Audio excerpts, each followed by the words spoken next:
Hello everyone, welcome back to analytics. तो ये video related है यूजीसी नेट से। पीएचडी पीएचडी के बाद कैसे असिस्टेंट प्रोफेसर तक का सफर तय होता है। तो हमारे साथ जुड़ चुके हैं सर आपका बहुत बहुत स्वागत है हमारे इस छोटे से यूट्यूब चैनल पे। सर अपने बारे में थोड़ा बताइए, फिर आगे के क्वेश्चंस हम लोग करते हैं। Thank you so much for inviting me. मेरा नाम डॉक्टर प्रशांत वर्मा है। मैंने अपना graduation people college Kanpur university से किया है। इसके बाद 2009 टू 11 मैंने अपना post graduation in statistics Banaras Hindu university से किया है, डिपार्टमेंट ऑफ स्टैटिस्टिक्स से। उसके बाद मैंने 2 साल एज बिजनेस एनालिस्ट काम किया टीसीएस बैंगलोर में। वहीं पर मैंने अपना नेट क्वालिफाई किया, यूजीसी नेट बेसिकली तो पॉपुलेशन स्टडी में होता है। उस टाइम पर यूजीसी नेट जो होता था वो एक जो लास्ट पेपर है, थर्ड पेपर, वो सब्जेक्टिव हुआ करता था। Later on they change it to objective. तो उसके बेसिस पे फिर मैंने एडमिशन लिया 2013 में बीएचयू में ही, डिपार्टमेंट ऑफ स्टैटिस्टिक्स में। अ, और 2017 तक मैं काम कर रहा था और 2017 में मेरी जॉब लगी एसबीआई। एसबीआई का डेटा सेंटर है बेसिकली नवी मुंबई में। और वहाँ एक एनालिटिक्स डिपार्टमेंट है, उस डिपार्टमेंट में basically as statistician I was hired.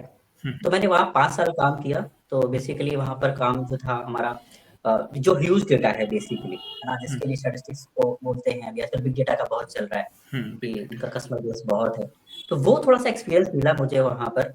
Basically model building का काम था, मशीन लर्निंग और डीप लर्निंग मॉडलिंग पे काम था। वो तो 5 साल मैंने वहाँ से काम किया है। उसके बाद क्योंकि हमेशा से मुझे एकेडमिक में आना था, तो उसके बाद ये इंटरव्यू एक हुआ इलाहाबाद यूनिवर्सिटी में। और मई 2022 में मैंने डिपार्टमेंट ऑफ स्टैटिस्टिक्स ज्वाइन किया as assistant professor Allahabad university में। और ये मेरा थोड़ा-सा ब्रीफ थोड़ा-सा जर्नी रही है। तो सर आपकी जर्नी में काफ़ी सारी चीज़ें कवर है जो कि एज जैसे स्टूडेंट है हम लोग को जानना रहता है वो सारी चीज़ें, जैसे एमएससी के बाद क्या करें, प्राइवेट जॉब, फिर पीएचडी के बाद जॉब लगती है या नहीं लगती है, फिर असिस्टेंट प्रोफेसर तक का कैसे सफ़र होता है। तो काफ़ी सारे क्वेश्चंस हमारे कवर हो जाएंगे। तो सर हम लोग यूजीसी के इस बार का पैटर्न समझेंगे कि कैसा पैटर्न है इस बार का, इसके बारे में थोड़ा आप बताइए। तो बेसिकली जो यूजीसी नेट का एग्ज़ाम है, आप डिफरेंट सब्जेक्ट से दे सकते हो उस एग्ज़ाम को। स्पेशली हम बात करें स्टैटिस्टिक्स के स्टूडेंट्स के लिए, तो यूजीसी में जो फिलहाल जो एक ऑप्शन है, वो है आपका पॉपुलेशन स्टडीज़ का। एक प्रपोज़ल अंडर प्रोसेस है, जो इन्फॉर्मेशन है बहुत ही अभी ऑफिशियल इन्फॉर्मेशन नहीं है, लेकिन ये है कि स्टैटिस्टिक्स का एक अलग क्वेश्चन पेपर रहेगा, एक अलग से नेट का स्टैटिस्टिक्स में यूजीसी एक बहुत जल्द इंट्रोड्यूस करेगी। पर फिलहाल जो ऑप्शन हमारे पास पॉपुलेशन स्टडीज़ का है, आप जो पढ़ते हो यूजी में वाइटल स्टैटिस्टिक्स पढ़ते हो, कहीं न कहीं वो उसका एक छोटा-सा पार्ट है। देन मोस्टली जगह पर आपको डेमोग्राफी का पेपर मिल जाता है यूनिवर्सिटीज़ में, कहीं सेकंड सेमेस्टर में और फोर्थ सेमेस्टर में। तो जो वहाँ पर आप पॉपुलेशन स्टडीज़ का ऑप्शन है आपके पास। इसके 2 पेपर हैं नेट के, यूजीसी नेट में। पहला जो आपका जनरल अवेयरनेस का क्वेश्चन है, जहाँ पर टीचिंग एप्टीट्यूड आपका आ जाता है, डीआई आ जाता है, आपका जनरल एप्टीट्यूड आता है। ये सारे क्वेश्चंस आ जाते हैं। और सेकंड जो पेपर है वो आपका सब्जेक्ट से रहता है। तो अगर हम बात करें पॉपुलेशन स्टडीज़ का, तो सेकंड पेपर आपका पॉपुलेशन स्टडीज़ का रहेगा, जिसमें आपको डेमोग्राफी रहेगा और वो सारे फैक्टर जो पॉपुलेशन को इफ़ेक्ट करते हैं, वो सारे मेजर एरिया वो कवर करेगा। कुछ क्वेश्चन आपको एनवायरनमेंट से मिल सकते हैं। एनएफएचएस जो हेल्थ का डेटा है, हेल्थ डोमेन से बहुत क्वेश्चन मिल सकते हैं। अ, क्लाइमेट से कुछ क्वेश्चन आपको मिल सकते हैं। थोड़ा-सा क्वेश्चन ज्योग्राफी से भी कभी-कभी पूछ सकते हैं। तो ये आपका बेसिकली अभी जो करंट का पैटर्न है। तो सर स्टैट्स के बेस पे बताइए कि पॉपुलेशन स्टडीज का क्या क्या सिलेबस होता है स्टैट्स के बच्चों के लिए पर्टिकुलर। बिल्कुल। अभी मैं ये नहीं कहूँगा कि हर जगह, मोस्टली जगह आपको कहीं न कहीं मेजर में या माइनर में जो डेमोग्राफी और पॉपुलेशन स्टडीज़ का जो पेपर है, वो आपको मिलता है एमएससी में, कहीं सेकंड सेमेस्टर में मिलेगा, कहीं फोर्थ में मिलेगा, कभी थर्ड में मिलेगा। तो जो वो डेमोग्राफी का पेपर है, उससे काफ़ी कुछ कंटेंट हमको मिलता है यूजीसी नेट के लिए, क्योंकि स्टैटिस्टिक्स वालों के लिए बहुत सारी लाइन्स है। अगर हम बात करें नेट के बेसिस पे, तो नेट में आपके पास यूजीसी नेट का ऑप्शन है, सीएसआईआर का ऑप्शन है, आईसीएमआर नेट एआरएफ का ऑप्शन है, फिर आईसीएआर का ऑप्शन है, that is Indian council of agriculture research. तो ये सारे ऑप्शन रहते हैं आपके पास नेट क्वालीफाई करने के लिए। तो यूजीसी नेट में यही बेसिकली पैटर्न है और बेसिकली जो क्वालीफाइंग मार्क्स है, तो वो मिनिमम 40% है, जो आप क्वालीफाई करेंगे जिसके लिए, उसके बाद मेरिट तो अलग चीज़ है। और दोनों पेपर मिला के जो 35% आपका जो एवरेज होता है, वो 35% होना चाहिए। तो सर जैसे नेट होता है उसके बाद जेआरएफ कुछ मिलता है, तो उसको क्वालिफाई करने के लिए क्या क्राइटेरियाज होते हैं, इसके बारे में थोड़ा सा। तो बेसिकली मार्क्स के बेसिस पे होता है और ये हर साल फिक्स नहीं है कि ये कट ऑफ रहेगा, क्योंकि हर बार उनकी कुछ सीट्स चेंज होती हैं, कुछ परफॉर्मेंस अलग होती है लोगों की, तो वो एक कट ऑफ डिसाइड करते हैं कि ये सर्टेन कट ऑफ है, इतने मार्क्स अगर हैं, इससे ऊपर वाले मार्क्स वालों को हम जीआरएफ दे देंगे, जूनियर रिसर्च फेलोशिप, और इनके नीचे वालों को हम नेट बोल देंगे। और एक कैटेगरी अभी जो नया स्टार्ट उन्होंने किया है कि क्वालिफाइंग फॉर पीएचडी, उन्होंने 3 कैटेगरी बना दी कि अगर आप क्वालिफाइड फॉर पीएचडी हैं, तो आप उसके बेसिस में डिफरेंट यूनिवर्सिटीज में पीएचडी के लिए एनरोल हो सकते हैं। नेट अगर आपका है तो आप पीएचडी के लिए एनरोल तो हो ही सकते हैं, साथ ही आप असिस्टेंट प्रोफेसर के लिए एलिजिबल हो जाते हैं। असिस्टेंट प्रोफेसर का जो भी फॉर्म्स आते हैं सेंट्रल यूनिवर्सिटी में या स्टेट यूनिवर्सिटी में, उसके लिए आप एलिजिबल हो जाते हैं। जेआरएफ जब आप क्वालिफाई होते हैं, तो आपको यूजीसी की तरफ से एक फेलोशिप मिलती है, जिसकी रेंज आपको मिलेगी 37,000 to 42,000 and plus HRA some other benefits, सब contingency you will get, contingency का कुछ अमाउंट है जो आपको मिलता है, तो ये एक बेनिफिट है। तो वो कट ऑफ के हिसाब से वो डिसाइड करते हैं कि, और ये हर बार चेंज होता है कि आपने क्वालिफाइड फॉर पीएचडी किया है या क्वालिफाइड फॉर नेट किया है या क्वालिफाइड फॉर जेआरएफ किया है। तो ये 3 कैटेगरी में है जो अभी हमारा यूजीसी नेट ऑप्ट कर रहा है।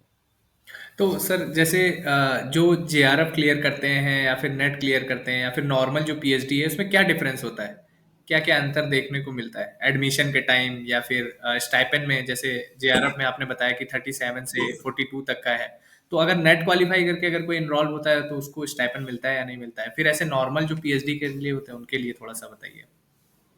हाँ जी, देखिए उसमें थोड़ा-थोड़ा यूनिवर्सिटी बाय यूनिवर्सिटी थोड़ा-सा चेंज है, कि जैसे कुछ यूनिवर्सिटी में आपका डायरेक्ट इंटरव्यू हो जाता है नेट के बेसिस में, लेकिन अभी भी कुछ यूनिवर्सिटीज हैं जो अपना सेपरेट एग्जाम कराती हैं। बिल्कुल। जो रिसर्च एंट्रेंस टेस्ट होता है वो अभी कराती हैं अलग से। अगर आप क्वालिफाई हैं नेट या फिर जेआरएफ, तब भी उस जेआरएफ के बाद भी आपसे वो क्वालिफाई करवाती है, वो आप एक एग्जाम दिलवाती हैं कि अगर वो आप क्वालिफाई कर रहे हो, तब आप यूनिवर्सिटी में एज रिसर्च स्कॉलर रजिस्टर हो सकते हो। लेकिन बहुत सारी यूनिवर्सिटी हैं, और अभी तो यूजीसी का भी गाइडलाइंस ये आया है कि जिन्होंने भी नेट क्वालिफाई किया है, तो उनको एग्जाम के लिए एग्जेम्प्ट किया जाए और डायरेक्ट इंटरव्यू हो उसका। और बहुत सारी यूनिवर्सिटी बहुत पहले से ये प्रैक्टिस कर रही हैं, और कुछ ने अब थोड़ा सा ऑप्ट करना स्टार्ट किया है। अंतर ये रहता है कि जब आपने जेआरएफ क्वालिफाई कर लिया है सपोज, तो उसमें आपको यूजीसी, अभी हम जो यूजीसी की बात कर रहे हैं, तो यूजीसी आपको, अगर आप कहीं एनरोल हैं पीएचडी में, तो यूजीसी आपको स्टाइपेंड देगी। नेट के केस में या क्वालिफाइड फॉर पीएचडी के केस में क्या होगा कि ये डिपेंड करेगा जो होस्ट इंस्टीट्यूट है जहां पर आप पीएचडी करें, कि वहां क्या रूल है। कुछ कुछ जगह ऐसा रूल है कि आप एनरोल हो जाते हो, लेकिन आपको कोई स्टाइपेंड उस टाइम नहीं मिलता है। लेकिन जैसे ही आप एक पेपर पब्लिश करते हो, तो आपको जो यूनिवर्सिटी का क्रेट का एग्जाम का जो स्टाइपेंड है, वो 8 to 10,000 जो भी रहता है अप्रोक्सीमेटली, वो आपको मिलना स्टार्ट हो जाता है। कुछ जगहों पर जब आप एडमिशन लेते हो तो ही स्टार्ट हो जाता है। तो थोड़ा सा जो भी यूनिवर्सिटी है उसके वहाँ ऑर्डिनेंस कैसा है, वहाँ रूल्स कैसे है, उस पर थोड़ा सा डिपेंड करता है। लेकिन जेआरएफ के केस में वो फिक्स है, क्योंकि आपको वो एक्सटर्नल बॉडी दे रही है आपको स्टाइपेंड, तो उसमें रूल फिक्स है। तो सर जैसे पेपर 1 के लिए कहाँ से हम लोग पढ़ सकते हैं, इसके बारे में थोड़ा बताइए। और जैसे पॉपुलेशन स्टडीज के लिए कोई पर्टिकुलर बुक है जिससे पढ़ेंगे तो सिलेबस हमारा कंप्लीट हो जाए, ये थोड़ा सा। ओके, फर्स्ट पेपर की जो बात करते हैं कि बुक्स की स्पेशली हम जो बात करें, बुक्स में एक चीज ये होती है, बुक्स हम कहते हैं कि बुक्स इंसान की सबसे अच्छी दोस्त होती है ना। तो दोस्तों में भी क्या होता है, नॉर्मली यही होता है ना कि आप किसी से मिले, तो एक इंसान पूरी क्लास का सबका अच्छा दोस्त नहीं होगा। नहीं, आपकी वाइफ किसी से मिलेगी, कहीं ना कहीं सेम चीज बुक्स के केस में भी होता है। तो हमेशा मैं नहीं कहूंगा कि एक कोई बुक रेकमेंड करूं, और क्या मैं बुक का नाम भी नहीं ले रहा कि आप कौन सा मैं रिकमेंड कर रहा हूँ वो पढ़ना चाहिए। तो आप मल्टीपल बुक्स देखो, और आपका कनेक्शन किस बुक के साथ ज़्यादा बन रहा है। तो वो बहुत इम्पोर्टेंट है। फर्स्ट पेपर में आपको सिलेबस पता है, तो आज के टाइम पे सबसे पहले तो इम्पोर्टेंट है कि आप पुराने क्वेश्चन पेपर्स देखिए। जो पुराने क्वेश्चन पेपर है तो आपको पैटर्न समझ में आता है कि किस तरीके के क्वेश्चन आते हैं, किस फील्ड से आ रहे हैं। अब वो जो फील्ड्स आप देखते हो, समझते हो कि ये फील्ड से आ रहे हैं, तो उसके लिए आप बुक अपना रिफर करना या देखना शुरू करते हो। तो फर्स्ट पेपर के लिए मैं यही कहूँगा कि जितना आप क्वेश्चंस पहले के वो उसको सॉल्व करें, किस तरीके के क्वेश्चन आए तो प्रैक्टिस हो जाएगी आपकी, है ना? जनरल एप्टीट्यूड की जो है या फिर टीचिंग एप्टीट्यूड के क्वेश्चन हैं, टीआई के क्वेश्चन हैं, तो इस तरीके के क्वेश्चन की आप प्रैक्टिस जितना करोगे उतना अच्छा है। अच्छा, इसमें एक चीज़ थोड़ा ये है कि अगर यूजीसी नेट में पेपर जो आपका पॉपुलेशन स्टडीज के पेपर्स हैं, वो आपके अगर ईज़ी आते हैं, बाय चांस किसी ईयर थोड़े लगा कि कंपैरेटिवली थोड़े ईज़ी हैं, तो क्या होगा कि वो मोर और लेस लोगों के सही होंगे, वहाँ मार्क्स आप गेन करने वाले हो। तो वहाँ पर जो पेपर 1 है, वो डिसाइडर बनेगा। बिल्कुल। तो उस पे डिपेंड करेगा कि आपकी मेरिट कहाँ जाने वाली है, आपके मार्क्स कहाँ जाने वाले हैं। तो पेपर 1 हमें लगता है कि क्वालिफाइंग है, तो सिर्फ थोड़ी-सी हम प्रिपरेशन करते हैं, सब्जेक्ट पे ज़्यादा फोकस कर देते हैं और वहाँ पर क्या होता है कि सब्जेक्ट तो सभी का अच्छा हो गया। तो जिसका पेपर 1 भी अच्छा हुआ है, उसके क्वालिफाई करने के लिए, जेआरएफ के लिए, नेट के लिए चांस बढ़ जाते हैं। तो पेपर 1 में भी और वो प्रैक्टिस का है, जो पेपर 1 है बहुत प्रैक्टिस माँगता है। पेपर 2 के लिए मैं बोलूँगा कि डेटा से रिलेटेड बहुत क्वेश्चन पूछे। जब ये सब्जेक्टिव हुआ करता था, तब आपके पास ऐसा था कि कुछ डोमेन्स आप सिलेक्ट कर सकते थे, क्योंकि ऑप्शंस रहते थे वहाँ पर, तो डोमेन सिलेक्ट कर सकते थे तैयारी के लिए। ऑब्जेक्टिव होने के बाद अब आपको यहाँ पर एसआरएस से रिलेटेड भी डेटा आएगा, आपको एनएफएचएस से रिलेटेड भी आएगा, आपको एनएसएसओ के रिलेटेड भी आएगा, आपको एनवायरनमेंट से रिलेटेड डेटा आएगा, कुछ ज्योग्राफी का भी आएगा। तो एरिया बहुत ब्रॉड हो गया है पॉपुलेशन स्टडीज का, जो भी ऑब्जेक्टिव होने के बाद तो आपको काफी कुछ अलग-अलग डायमेंशंस में पढ़ना पड़ता है। बिल्कुल। तो सर सीएसआईआर नेट और यूजीसी नेट आप थोड़ा कंपैरिजन या फिर इसके बारे में थोड़ा एक्सप्लेन करिए, क्या बेटर ऑप्शन है इस तरीके से। जी, एक्चुअली ये बहुत बार मतलब ये क्वेश्चन रहता है इन जनरल लोगों के दिमाग में कि मैं कैसे डिसाइड करूं कि मुझे किस बेसिकली कौन सा नेट हमें ट्राई करना चाहिए।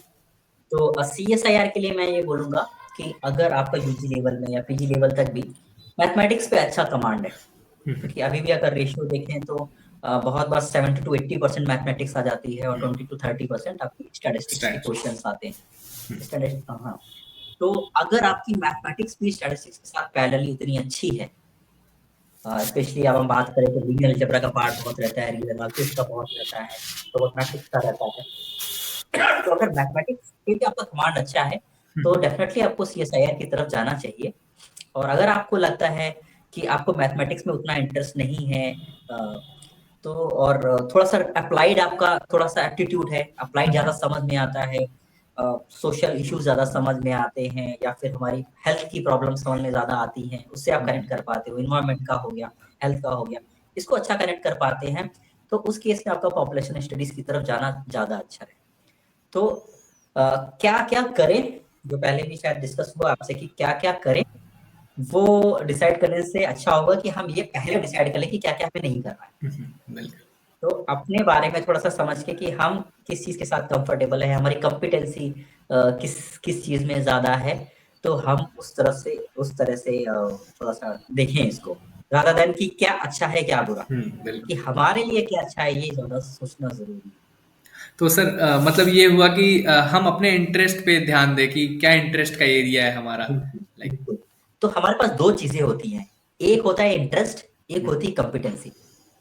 मान लीजिए कि मुझे इंटरेस्ट बहुत ज़्यादा है पॉपुलेशन स्टडीज़ में, लेकिन हमने अभी सफिशिएंट उसको पढ़ा नहीं है, उसकी टेक्निकलिटी हमने नहीं समझी है, हमने उसके कॉन्सेप्ट बहुत अच्छे से नहीं आते हैं, तो दोनों चीज़ साथ में चलनी पड़ेगी। इंटरेस्ट के साथ में कि हमारा उसमें कमांड कितना हो रहा है। तो दोनों चीज़ों को कंसीडर करते हुए तब आप ये डिसीजन लीजिए कि आपको सीएसआईआर की तरफ जाना है या फिर यूजीसी नेट की तरफ जाना है या फिर आपको आईसीएमआर जेआरएफ की तरफ जाना है या आईसीएआर की तरफ जाना है, क्योंकि स्टैटिस्टिक्स वालों के लिए ये 2 ऑप्शंस भी और खुले रहते हैं। आईसीएमआर में जब आप जेआरएफ के लिए ट्राई करते हो, तो वहाँ पर एक लाइफ साइंस का है सेगमेंट, एक है सोशल साइंस। तो हमारा स्टैटिस्टिक्स का जो है, तो स्टैटिस्टिक्स सोशल साइंस के अंदर आ जाता है, वो आईसीएमआर के पैटर्न के हिसाब से। तो वहाँ पर भी आपको हेल्थ थोड़ा-सा पढ़ना पड़ता है ना? थोड़ा-सा बायो स्टैटिस्टिक्स पढ़ना पड़ता है, स्टैटिस्टिक्स के क्वेश्चन रहते ही हैं। थोड़ा-सा सोशल इश्यूज़ के बारे में भी थोड़ा-सा पढ़ना पड़ता है। तो इस तरीके से कुछ आपको तैयारी करनी चाहिए और सोचना चाहिए कि आपके लिए क्या बेहतर है। तो सर अभी यूजीसी और सीएसआईआर नेट की बात चल रही थी, तो मेरा अगला क्वेश्चन है, काफ़ी लोगों का, जैसे मैंने क्लास में ऐसा क्वेश्चन भेजा था कि लाइक क्या क्या क्वेश्चन हम लोग पूछ सकते हैं कि सर की मीट होने वाली है। तो उसमें ये बहुत इंपॉर्टेंट क्वेश्चन आया था कि हम प्राइवेट सेक्टर में जाएं एमएससी बाद, या फिर पीएचडी के लिए जाएं, है ना, या फिर आईएसएस की प्रिपरेशन करें, या आरबीआई ग्रेड बी का एग्जाम दें। तो काफ़ी कंफ्यूजन था और मैक्सिमम लोगों का क्वेश्चन यही था कि मतलब क्या करें। अभी हम लोग एमएससी फर्स्ट ईयर में हैं, फर्स्ट सेमेस्टर में, तो काफी लोगों का सेम क्वेश्चन था। तो इस क्वेश्चन को मैं पहले ही पूछना चाह रहा था आपसे, तो थोड़ा इसके बारे में बताइए, अपना पॉइंट ऑफ व्यू रखिए। देखिए अगेन अगेन मैं फिर से वही बात करूँगा इसमें कि क्या चूज़ करना है, उससे पहले ये कर लो कि क्या एक्सक्लूड करना है। जैसे आपको पैटर्न पता है, जैसे आईएसएस का एग्जांपल लें, जी। तो पर्सनली मैंने कभी आईएसएस ट्राई नहीं किया, ठीक है? तो वहाँ पर एक्सक्लूजन क्राइटेरिया पहले आया कि क्या नहीं करना है। तो बिल्कुल। जो पैटर्न है एग्जाम का, क्योंकि आपको पता है कि 3 दिन आपको एग्जाम देना होता है, हाँ। दोनों शिफ्ट में पेपर होते हैं। तो अगर आप इतना ज़्यादा मेमोराइज़ कर लेते हो चीज़ें और कॉन्सेप्ट्स आपको बहुत रेडी रहते हैं कि अगर प्रॉब्लम आई और आप उसको बहुत ही कम टाइम में बहुत एफिशिएंटली कर सकते हैं। क्योंकि वहाँ पर आपके पास बहुत सोचने का टाइम नहीं है। अगर आपने उतनी बिल्कुल। प्रैक्टिस नहीं करके रखी है, तो इतना टाइम आपके पास सोचने के लिए नहीं है कि आप वो पेपर कंप्लीट कर पाएँ। तो अगर उस तरीके की आपके अंदर एबिलिटी है और थोड़ा-सा इंटरेस्ट भी कि भाई मुझे थोड़ा आईसीएस की तरफ जाना है, मुझे थोड़ा अट्रैक्ट करती है वो फील्ड, है ना? साथ में तो अगर मुझे लगता है कि ये जो पैटर्न है एग्ज़ाम का और जो सिलेबस है, सबसे पहले तो आप सिलेबस देखते हो, फिर एग्ज़ाम का पैटर्न देखते हो। अगर लगता है आप कंफर्टेबल हो उसके साथ, दोनों चीज़ें, हमें इंटरेस्ट भी है और मैं वो पैटर्न के साथ कॉम्पिटेंट हूँ, उस सिलेबस के लिए कॉम्पिटेंट हूँ, तो मुझे उसके लिए जाना चाहिए। कभी-कभी क्या होता है जैसे स्पेशली हम बात करें अपनी सेंट्रल यूनिवर्सिटीज़ में, तो होता क्या है कि मोस्टली स्टूडेंट्स के ऊपर ये प्रेशर होता है कि एमएससी के बाद अब बच्चा 22 साल के आसपास हो जा रहा है, 21, 22, 23 ऐसे एज मान लीजिए। हाँ। तो वो टाइम पर आप क्या होता है फैमिली एक्सपेक्ट करने लगती है कि आप कुछ अर्न करो। बिल्कुल। इन केस किसी रीज़न से आपका स्टार्टिंग में नेट नहीं होता है या फिर आपका मान लो कि पीएचडी करना चाहते तो नहीं हो रहा है। लेकिन आपकी फैमिली की रिक्वायरमेंट ऐसी है कि आपको पहले कुछ अर्निंग करना है, ठीक है? तो उस केस में ये है कि आपको प्राइवेट सेक्टर में पहले जाना चाहिए, क्योंकि आपकी प्रायोरिटी वैसी है। हाँ। इसके अलावा 2 होते हैं, एक होता है शॉर्ट टर्म गोल, एक होता है long term goal. Short term में आपको लगा कि आपको थोड़ी-सी सेविंग करनी है, तो आपने जॉब किया, थोड़ी सेविंग करी। फिर आपको लगा कि नहीं अपॉर्च्युनिटी मिल रही है मुझे, मैं थोड़ी तैयारी कर रहा हूँ। तो अगर आप वापस दोबारा से एकेडमिक्स में आना चाहते हैं, तो वो तैयारी ज़रूर रखिए अपनी, कि अगर आपने जॉब कर भी ली है फैमिली की सिचुएशन के हिसाब से, तो आप वो तैयारी रखिए कि आपको फर्दर एग्ज़ाम्स के लिए तैयारी करनी है या फर्दर रिसर्च के लिए तैयारी करनी है, तो उस तरीके का है। अब जिन लोगों को एक और इसमें पॉइंट है कि जो सैलरी की बहुत बात होती है। तो कॉर्पोरेट से जब हम कंपेयर करते हैं स्पेशली आप जब बात करते हो फार्मा इंडस्ट्री की, क्लिनिकल ट्रायल्स की तो फार्मा इंडस्ट्री में जो आपको पैकेजेस हैं, बहुत अच्छे हैं। सेम आजकल मार्केटिंग का भी इतना है, तो जितना भी बिज़नेस एनालिस्ट के रोल्स हैं या डेटा साइंटिस्ट के रोल हैं, स्टैटिस्टिशियन के रोल हैं, वहाँ पर आपको मॉनेटरी वाइज़ वो आपको बहुत ही अट्रैक्टिव लगते हैं। वो उस केस में क्योंकि लिमिट नहीं है वहाँ पर, क्योंकि आपकी परफॉर्मेंस बेस्ड है। तो आप जितना परफॉर्म करोगे कंपनी का जो रेवेन्यू है उसके हिसाब से आपको ग्रोथ मिलेगी। तो अगर आपकी प्रायोरिटी सपोज़ किसी स्टूडेंट की प्रायोरिटी है कि मुझे बहुत पैसा कमाना है, बहुत पैसा कमाना है। तो उस केस में आप जो जिस रेट से ग्रो करोगे कॉर्पोरेट में, पॉसिबली शायद गवर्नमेंट में क्योंकि आपके पास नॉर्म्स हैं, फिक्स आपकी ग्रेड पे होती है और किस तरीके से आपकी प्रमोशन है, वो चीज़ें एक बहुत ही नियमबद्ध तरीके से होती हैं। तो वहाँ पर पेस में थोड़ा-सा डिफरेंस आता है, ग्रोथ के पेस में in terms of monetary and position. तो अगर आप उस तरीके की आपकी नीड है या फिर आप उस तरीके का एम्बिशन रखते हो, तो आपको डेफिनिटली कॉर्पोरेट की तरफ जाना चाहिए। अदरवाइज़ जैसे आपको सिविल सर्विसेज़ में बहुत इंटरेस्ट है और आईसीएस के लिए काम करना चाहते हो, मिनिस्ट्री के लिए काम करना चाहते हैं आप और वैसा इंटरेस्ट है, प्लस आपकी कॉम्पिटेंसी है तो आईसीएस के लिए जाइए। आपको लगता है कि आपकी क्रिटिकल थिंकिंग बहुत अच्छी है, कि आप चीज़ों को बहुत डीपली सोचते हैं, तो वहीं स्पीड का डिफरेंस आ गया। एक जगह जहाँ हम आईसीएस की बात कर रहे हैं कि आपको जो है, वो आपको कितना अच्छे से आता है, जितना आपने अभी तक पढ़ा, जितना समझा। बिल्कुल। रिसर्च में क्या है कि इसके आगे बियॉन्ड आप कैसे सोच लेते हैं या फिर लेयर्स में कैसे पढ़ते हैं कि अगर ये कोई पर्टिकुलर कॉन्सेप्ट है, उसका बैकग्राउंड क्या है, वो कैसे आया, उसके साथ में और क्या लेयर है। इस तरीके की अगर सोच रखते हैं आप, तो आपको पीएचडी के लिए जाना चाहिए और ऑप्शंस तो आपने जैसे डिस्कस किया कि बहुत सारे जेआरएफ के ऑप्शंस हैं, कुछ यूनिवर्सिटीज़ भी फंड करती हैं, तो वो तब आपको पीएचडी के लिए जाना चाहिए अगर आपकी उस तरीके की क्रिटिकल एबिलिटी है। सर एक छोटा-सा क्वेश्चन है, इसमें क्वेश्चन वो क्लियर हो गया लेकिन मैं फिर भी पूछना चाहता हूँ कि अगर मान लीजिए सर 8 लाख से 10 लाख के बीच में प्लेसमेंट लगता है एमएससी के बाद और दूसरा केस है कि हमारा जेआरएफ क्लियर हो गया है, तो क्या चूज़ करना चाहिए? जेआरएफ क्लियर हो गया। ओके, तो अगेन मैं वही कहूँगा कि आप कंपेयर कर लीजिए कि आपका सीटीसी यहाँ पर क्या होने वाला है, आपको पता है कि कितना आपको फिक्स मिलने वाला है यहाँ पर, है ना? और कितना सीटीसी आपको वहाँ मिल रहा है। तो अगर आपका जो मोटिव है, वो थोड़ा-सा मॉनेटरी टर्म्स में है कि मुझे एक डिसेंट इनकम भी चाहिए और प्लस अप्लाइड जो एक्सपीरियंस चाहिए। तो कहीं न कहीं ये इसका फ़र्क पड़ेगा कि जहाँ पर मेरी एबिलिटी अप्लाइड की अच्छी है। मैं ये समझता हूँ कि हमारा जो सब्जेक्ट है, वो अलग-अलग डोमेन्स में कैसे लगता है, किस तरीके से काम होता है, रियल लाइफ़ में कैसे काम हो रहा है। अगर इस तरीके का इंटरेस्ट है आपका, तो डेफ़िनेटली आपको कहीं किसी कॉर्पोरेट में जाना चाहिए या इस तरीके का ऑर्गेनाइजेशन में जाना चाहिए जहाँ पर आप रियल डेटा के साथ डील करें। तो ये थोड़ा-सा एक कहीं न कहीं इन सारे सवालों का जो जवाब है कहीं न कहीं पर्सनल उस पे चला जाता है, पर्सनल फैक्टर पे बिल्कुल, बिल्कुल, कि अब बिल्कुल। आप क्या चाहते हो। तो वहाँ पर अपनी एबिलिटी समझिए, अपना इंटरेस्ट समझिए और तब ये डिसीज़न लीजिए।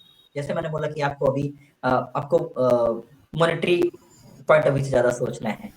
तो आपको ये दिख रहा है कि ठीक है अभी 10-12 का मिल रहा है हमको पैकेज, तो आप 1 साल का एक्सपीरियंस या 2 साल का एक्सपीरियंस ले लेते हैं, तो आपको अच्छी खासी हाइक मिल जाती है दूसरी जॉब में। तो बिल्कुल, वो ग्रोथ एक अलग है।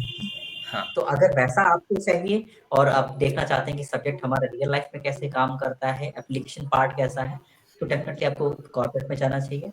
अगर आपको लगता है कि हम सब्जेक्ट को कुछ कंट्रीब्यूट करना चाहते हैं, उसमें कुछ करना चाहते हैं, हमारी क्रिटिकल थिंकिंग अच्छी है, एनालिटिकल थिंकिंग इस तरीके से अच्छी है, थोड़ा-सा थ्योरेटिकली भी हमको इंटरेस्ट आता है, तो हमको पीएचडी की तरफ मूव करना चाहिए। तो सर अगला क्वेश्चन ये है कि सर जैसे यूजीसी नेट या जेआरएफ क्लियर होता है तो हमें कहाँ-कहाँ एडमिशन मिल सकता है?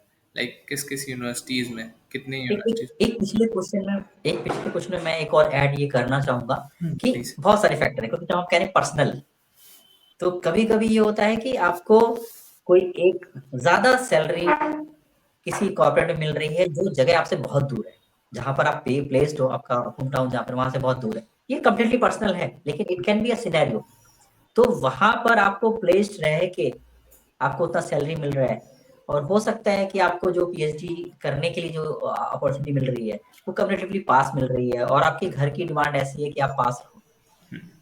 तो वहाँ पर आपको डिसीजन ऐसा लेना पड़ेगा कि हाँ, शायद वहाँ से आने-जाने में मुझे इतने एक्सपेंसेस होंगे।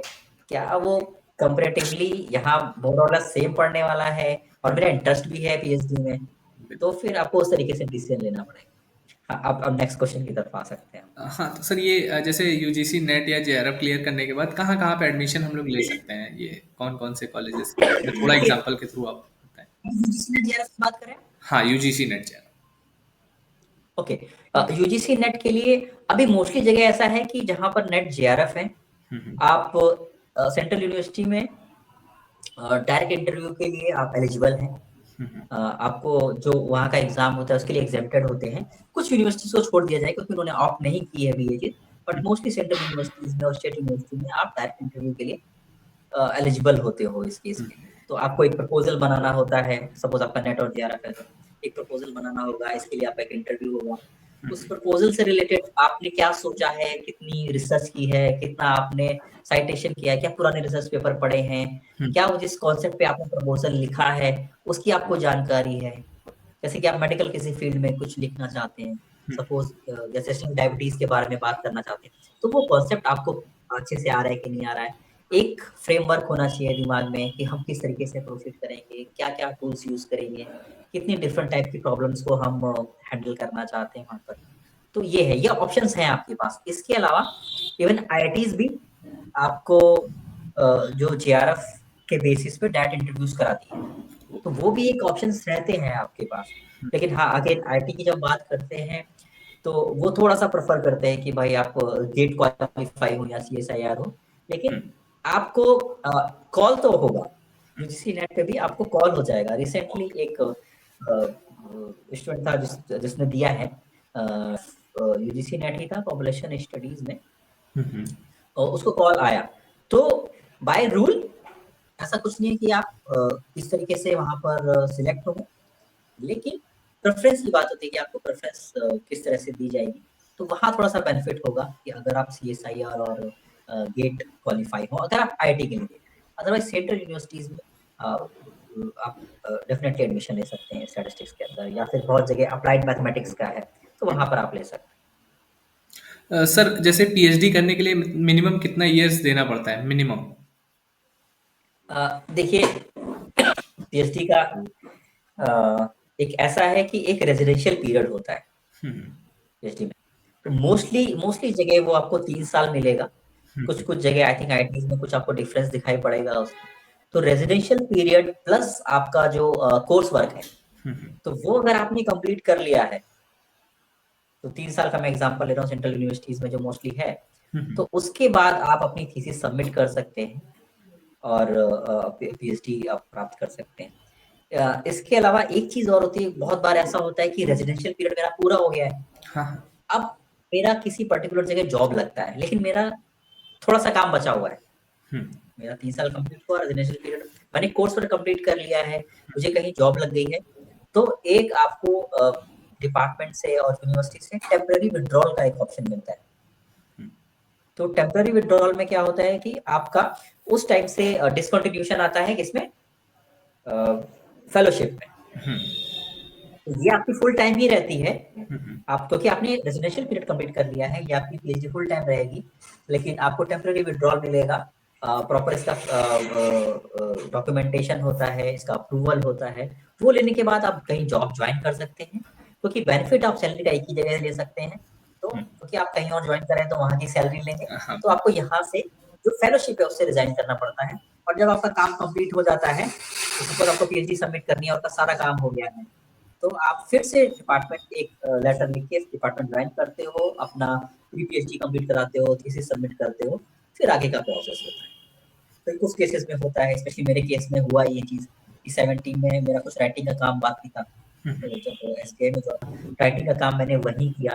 लेकिन जॉब के साथ एक चीज़ ये आती है कि आपको टाइम मैनेजमेंट बहुत देखना पड़ेगा।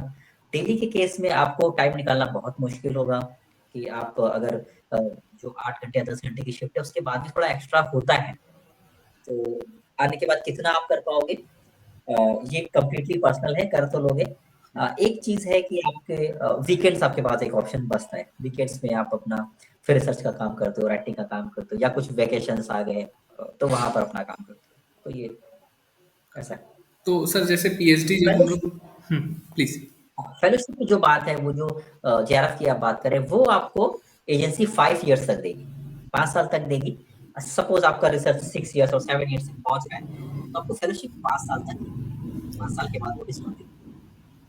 तो सर जैसे पीएचडी के साथ-साथ जैसे आपका एसबीआई में हुआ, उसके लिए इन कैंपस का सीन था या फिर आपने अलग से उसको फिल वगैरह किया था? इसको थोड़ा एक्चुअली बताइए। एक्चुअल में ये प्रॉपर गवर्नमेंट का नोटिफिकेशन था। जैसे पीएसयूज है, जो गवर्नमेंट बैंक्स हैं, हुँ, तो ये अपना जनरल जैसे पोस्ट निकालते हैं ऑफिसर्स की, हुँ, ऐसे ही स्पेशलिस्ट कैडर की पोस्ट निकालते हैं। हुँ, तो अंडर स्पेशलिस्ट कैडर वो उसमें आपका एक रिटन एग्जाम होता है, जिसमें जनरली आपका वही जनरल अवेयरनेस, जनरल एप्टीट्यूड, ये डीआई वगैरह आता है और थोड़ा रीजनिंग आता है, प्लस अगर सपोज़ आप स्टैटिस्टिक्स से हैं, तो आपके स्टैटिस्टिक्स के क्वेश्चन होंगे उसमें। आप अगर टेक्निकल बैकग्राउंड से हैं, बीटेक से हैं, तो आपके उस तरह के आईटी वगैरह के क्वेश्चन होंगे। तो स्पेशलिस्ट ऑफिसर का हर बैंक में कुछ-कुछ टाइम में नोटिफ़िकेशन आता है, तो जहाँ पर वो स्पेशलिस्ट कैडेट के अंदर वो आपको एज़ ए ऑफिसर अपॉइंट करते हैं। तो मतलब तो जो उस और रिटर्न के बाद हुँ, एक एक इंटरव्यू भी रहता है। हुँ, हुँ। तो एक रिटन एग्ज़ाम हो गया आपका, हुँ। उसके बाद एक इंटरव्यू रहेगा। Then on on the based on both the results they will call you like तो that. सर जैसे एमएससी के बाद यहाँ पे कंपनीज विजिट करती हैं, तो क्या पीएचडी करते करते समय भी प्राइवेट सेक्टर में हम लोग अप्लाई कर सकते हैं प्राइवेट जॉब के लिए? बिल्कुल, बिल्कुल। जो ये बहुत सा थोड़ा-सा मिसकंसेप्शन है लोगों में कि मुझे एकेडमिक्स में जाना है तभी पीएचडी करनी चाहिए या मैंने पीएचडी किया है तो मैं एकेडमिक्स में ही जा सकता हूँ। ऐसा बिल्कुल नहीं है।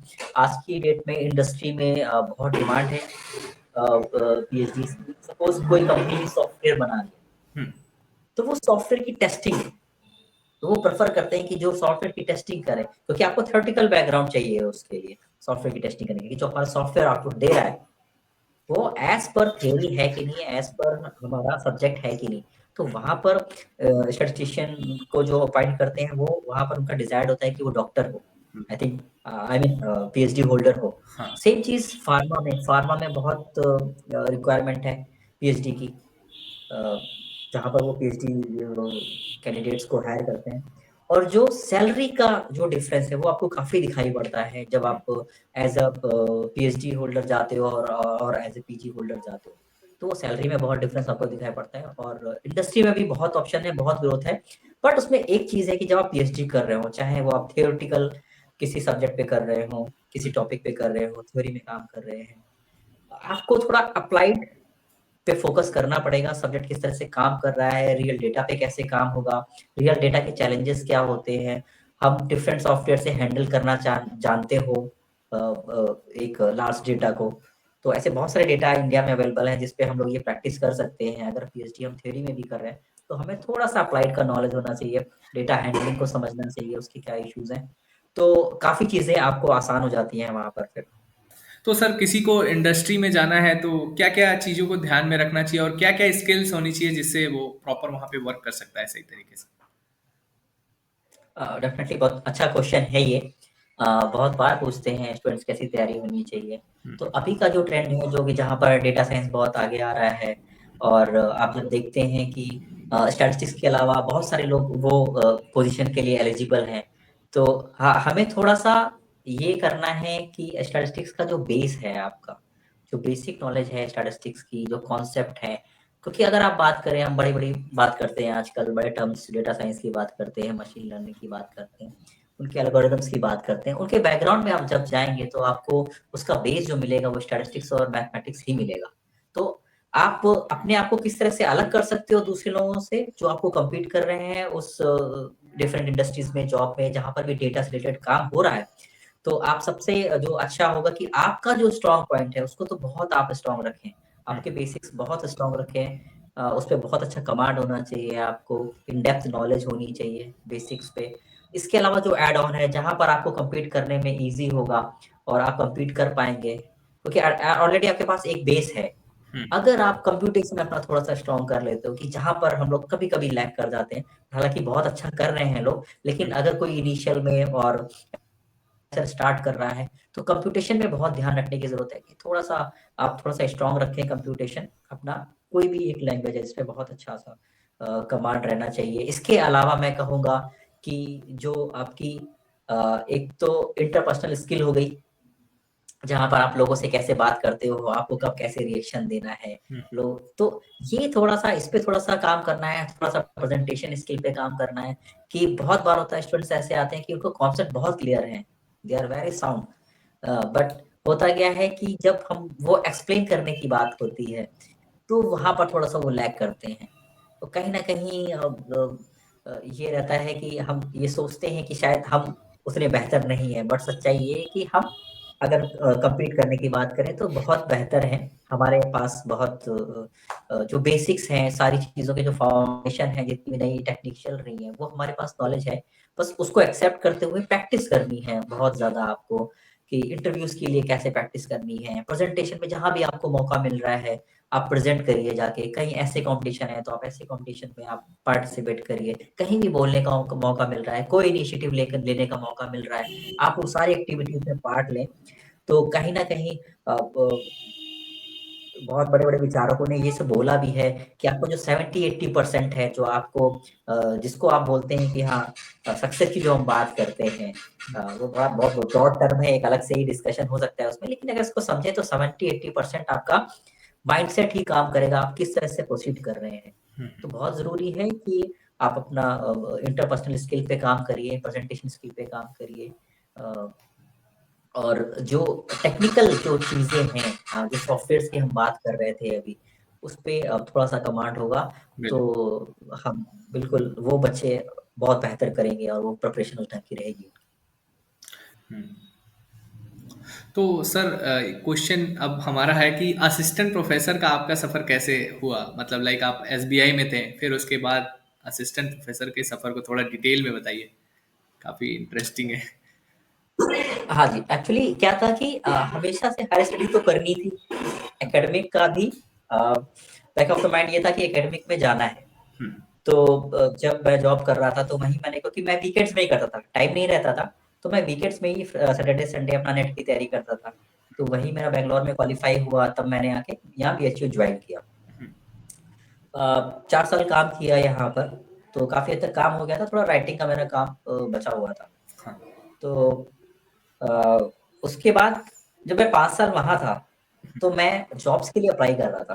किसी भी कॉलेज में आ रही थी वैकेंसी, तो मैं वो फिल करता था फॉर्म। किसी भी यूनिवर्सिटी में आ रही है, मैं वो फॉर्म करता था। मैंने अरुणाचल प्रदेश, उड़ीसा, दूर-दूर तक हर जगह के फॉर्म भर रखे थे। अप्रॉक्सिमेटली ये 5 साल में इलाहाबाद यूनिवर्सिटी में, और वहाँ पर पॉज़िटिव रहा सब, और यहाँ सिलेक्शन हुआ।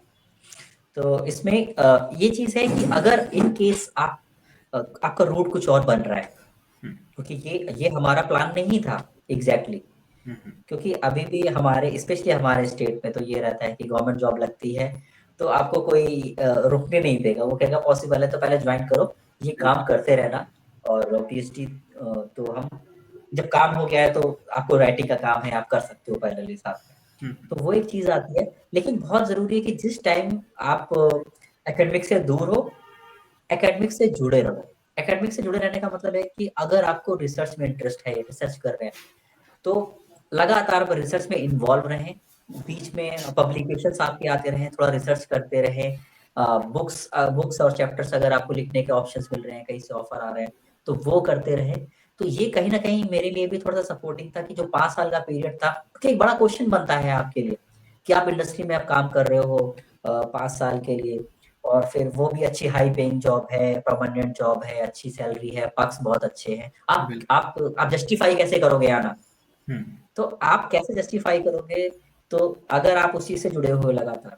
हुँ, हुँ, तो जिस बीच भी मैं एसबीआई में था, तो मैं 5 साल जब वहाँ पर मैंने जॉब किया, तो एप्रोक्सिमेटली 5 टू 6 पेपर मेरे आए, और अच्छे जर्नल्स में वो पेपर थे, ठीक-ठाक जर्नल्स थे।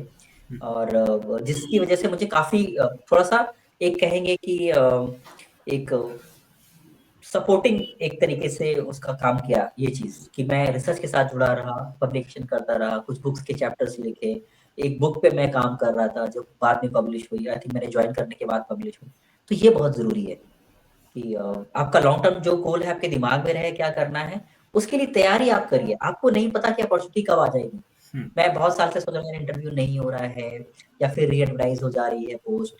तो आपको क्या करना है कि आपको कंसिस्टेंट रहना है, आपको ग्रोथ करनी है खुद की, लगातार जुड़े रहना है जो करना चाहते हैं उससे, और फिर वो चीज़ होती है फिर। तो सर आई थिंक काफ़ी सारे क्वेश्चंस कवर हो चुके हैं, मुझे लगता है ऑलमोस्ट क्वेश्चन कवर हो चुके हैं, और काफ़ी ज़्यादा चीज़ें एक इंटरव्यू में हो गई, लाइक प्राइवेट सेक्टर भी हो गया, फिर पीएचडी के बाद जॉब भी हो गया, फिर वापस असिस्टेंट प्रोफेसर। तो मतलब काफ़ी इंटरेस्टिंग रहा इंटरव्यू। तो सर कुछ अगर मेरे साइड से छूट रहा हो, आप एडवाइस देना चाहते हो कुछ, तो प्लीज़। बताएँ? एडवाइस मैं एक इन जनरल एडवाइस ये दूँगा कि आपको जब भी कुछ सीखने का मौका मिल रहा है, हुँ, आप वो मौका ले लीजिए। भले ही आपको लगे कि मेरा इंटरेस्ट नहीं है। सपोज़ मुझे एकेडमिशियन बनना था, हुँ, हुँ, तो अगर मैं सोचूँ कि एकेडमिक्स से रिलेटेड कोई चीज़ होगी, वही मेरे काम आएगी। हुँ, तो ये ज़रूरी नहीं है। आपको प्रैक्टिकल नॉलेज थोड़ी-सी होनी चाहिए। आप एज़ ए पर्सन कैसे इवॉल्व हो रहे हो ओवर द पीरियड, ये बहुत ज़रूरी है। बिल्कुल, कॉम्पिटिशन जो है, अच्छा कॉम्पिटिशन वही है जो अपने आप से आप रखो। बिल्कुल। आप ये पूछते रहो कि क्या मैं पिछले साल से एक बेहतर इंसान बना हूँ? क्या मैंने एकेडमिकली और चीज़ें सीखी हैं इस 1 साल में? इसका जवाब अगर येस मिल रहा है आपको सफिशिएंटली, हुँ, हुँ, क्योंकि स्टैटिस्टिकल टेस्ट यहाँ लगाना थोड़ा-सा मुश्किल होगा, क्योंकि आप सिंगल ऑब्जर्वेशन की बात कर रहे हो, अपनी बात कर रहे हो।